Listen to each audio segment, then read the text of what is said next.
Karen Dawn Owen, and I'm Mark's mother. I lived with my husband here for 35 years and I lost him 2 years ago.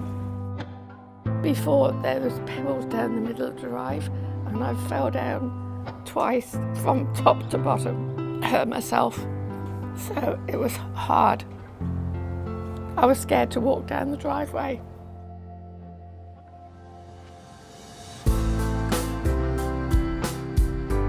He was a cabinet maker and he's made all our furniture and everything, so I don't know how I could move out with leaving everything that he's done for us. I wish he was here now to see this.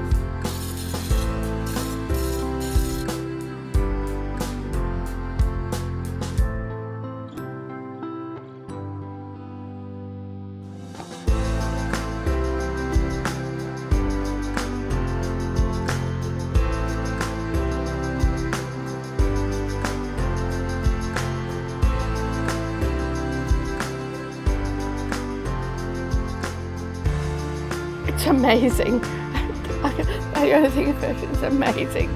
It looks so beautiful. I thought I'd go in a nursing home or something, but now that all this has been done, I'm going to stay here. Because I've got so many memories and stuff that my husband has done. So, thanks.